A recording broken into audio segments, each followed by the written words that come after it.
Oke, bismillahirrahmanirrahim. Assalamualaikum warahmatullahi wabarakatuh. Dengan saya, Mahrani, kali ini izinkan saya membagikan tutorial pembuatan kelas melalui aplikasi Google Classroom. Oke, kali ini saya akan membahas pembuatan Google Classroom ini melalui laptop karena ada beberapa teman yang ingin tahu bagaimana pembuatan Google Classroom ini melalui laptop. Oke. Maka izinkan saya bermanfaat kali ini dengan membagikan tutorial ini. Oke, langkah pertama kita membuka aplikasi ya Google. Oke ya. Oke, nah tampilannya ketika sudah seperti ini, gampang sekali kita untuk mencari aplikasi Google Classroom melalui aplikasi ya, simbol aplikasi Google yang ada di laptop kita. Oke, kita klik. Kemudian kita ke fitur atau aplikasi Classroom, kita klik. Nah, untuk pemula ya, ketika kita mengklik Google Classroom, maka di sini tampilannya akan kosong. Karena saya sudah membuat beberapa kelas, maka tampilannya akan seperti ini. Oke. Sebagai guru, kita bisa membuat kelasnya dengan mengklik simbol tanda tambah yang ada di pojok kanan ya. Kita klik, di situ akan muncul dua opsi, gabung kelas atau buat kelas. Oke, kita ingin membuat kelas, maka yang kita klik adalah buat kelas.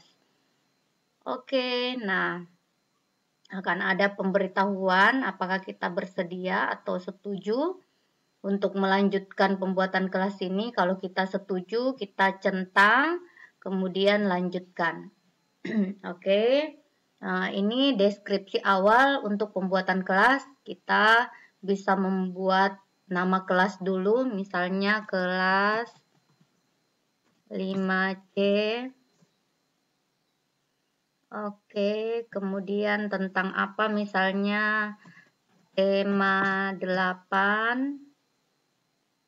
Oke, mata pelajaran, tematik, kemudian ruangan Ibu Mahrani misalnya. Oke, kita buat.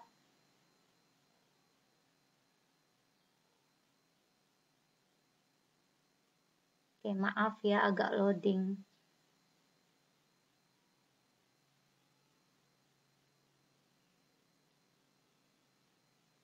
Oke, nah alhamdulillah kelas kita sudah ada. Tinggal kita mengelola kelas kita ini. Oke, karena kelas kita sudah ada, maka biasanya kita membagikan sesuatu, misalnya pengumuman kepada anak-anak, maka kita akan menulisnya di sini. Oke, kemudian kalau misalnya kita ingin membuat materi terlebih dahulu, kita bisa mengklik fitur yang ada di atas, yaitu tugas kelas. Oke. Kita bisa mengklik tugas kelas. Nah, tampilannya akan seperti ini jika kita membukanya di laptop. Kemudian kita klik buat.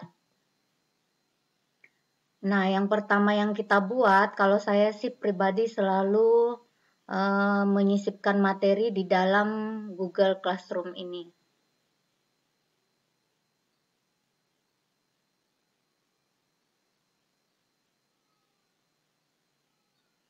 Nah, kenapa saya sangat senang menggunakan Google Classroom ini? Karena Google Classroom ini membuat kita dapat dengan sangat mudah mengorganisir materi-materi yang akan kita berikan kepada siswa. Kemudian kita juga mampu mengorganisir tugas-tugas yang selanjutnya akan kita berikan kepada mereka. Oke. Nah, di sini judul materi, misalnya saya memberikan materi tentang siklus air. Nah, kita bisa mendeskripsikan, misalnya kita mau menyisipkan video ataukah link ataukah berupa file, itu bisa saja kita mendeskripsikannya dengan cara menuliskan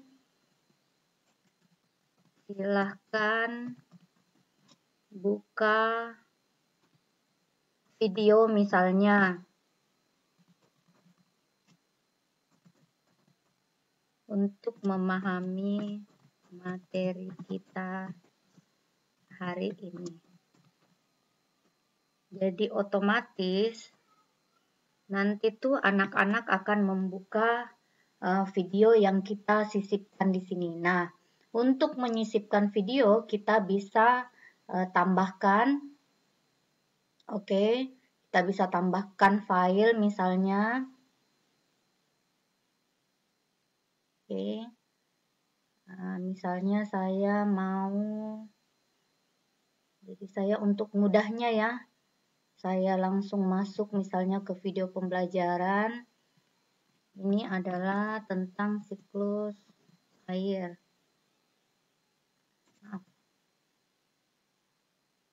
Nah, ini ya. Misalnya tentang siklus air, tinggal saya seret, kemudian masuk ke, oke, kemudian kita upload.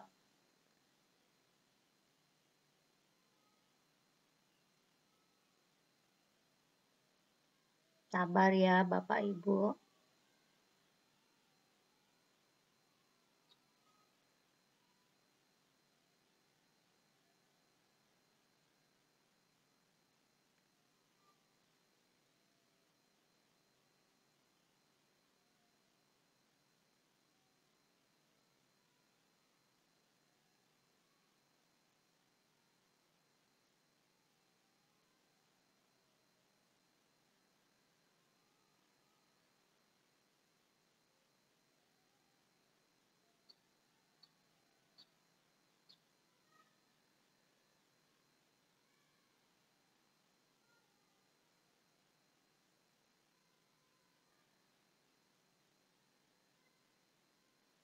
Ya, saya jelaskan sedikit, mumpung ini masih mengupload.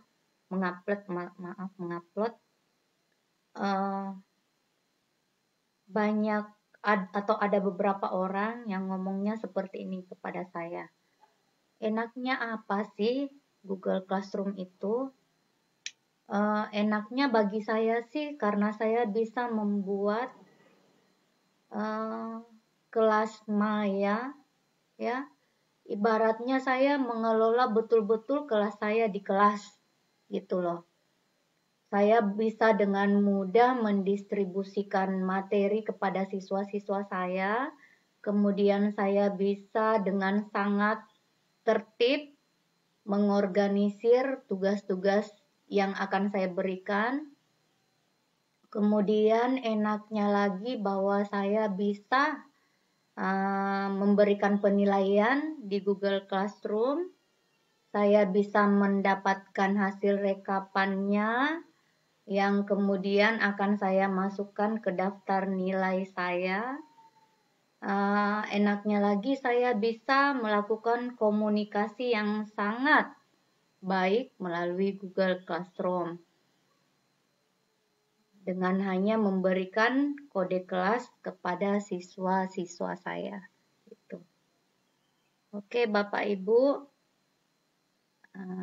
sedikit lagi uploadnya selesai. Nah, jadinya akan seperti ini ya Bapak Ibu. Kita tinggal posting. Nah, misalnya kelas ini kita buat di malam hari, maka kita bisa postingnya dijadwalkan. Kalau saya sih seringnya langsung posting kelasnya nanti besok, kode kelasnya nanti besok baru saya share. Oke, saya posting. Oke, nah materi kita sudah selesai. Nah, terkait tentang video yang kita kirim, kita akan misalnya membuatkan tugas ataupun pertanyaan. Kalau dalam bentuk pertanyaan, kita tinggal mengklik fitur pertanyaan. Kalau tentang tugas, nah ini yang saya sedikit mau jelaskan. Perbedaan antara tugas dan tugas kuis. Kalau tugas ini hanya berupa tugas, ya. Ini hanya berupa tugas. Nah, kalau tugas kuis, ya, tugas kuis ini kita bisa melampirkan misalnya soal-soal melalui Google Formulir ataupun melampirkan apa kek yang dalam bentuk Google Formulir. Ini dia perbedaan antara tadi tugas dengan dengan tugas kuis. Kemudian kalau dalam bentuk pertanyaan, maka di situ hanya akan kita hanya akan mendeskripsikan bentuk pertanyaan, kemudian opsi jawabannya itu dua, boleh dengan jawaban singkat, boleh dengan pilihan ganda. Oke, kemudian ada lagi pertanyaan. Ada pertanyaan teman kemarin, bagaimana penggunaan topik? Nah, penggunaan topik ini biasanya ini topik kayak sebuah folder ya. Seringnya saya menggunakan topik ini ketika ingin membuat misalnya daftar hadir. Nah, tapi itu insya Allah nanti di waktu yang lain kita lakukan. Oke, teman-teman. Nah, di sini ada fitur ini juga yang bisa saya jelaskan sedikit pada kali ini tentang fitur-fitur yang ada di tampilan Google Classroom kita. Ada forum, ada tugas kelas. Kalau forum kita kembali ke depannya.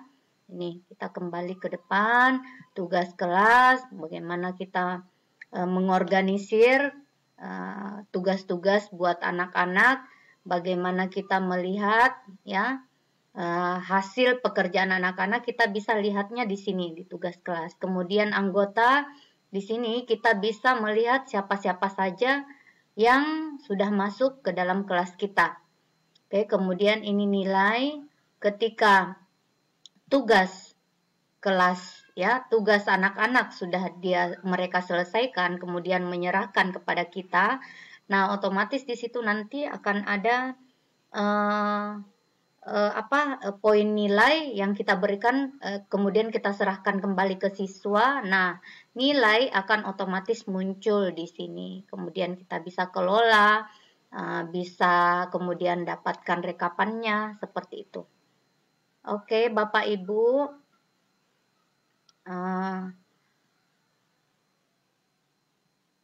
cukup sekian tutorial penggunaan atau pembuatan bagaimana langkah awal membuat Google Classroom. Oke, terima kasih atas kesempatan yang diberikan. Semoga apa yang kita lakukan terlebih apa yang saya lakukan dapat bermanfaat bagi teman-teman sekalian. Lebih dan kurangnya mohon dimaafkan, kekurangan memang hanya milik saya. Kelebihan semuanya ada kepada Allah yang Maha Kuasa. Saya akhiri dengan ucapan wassalamualaikum warahmatullahi wabarakatuh.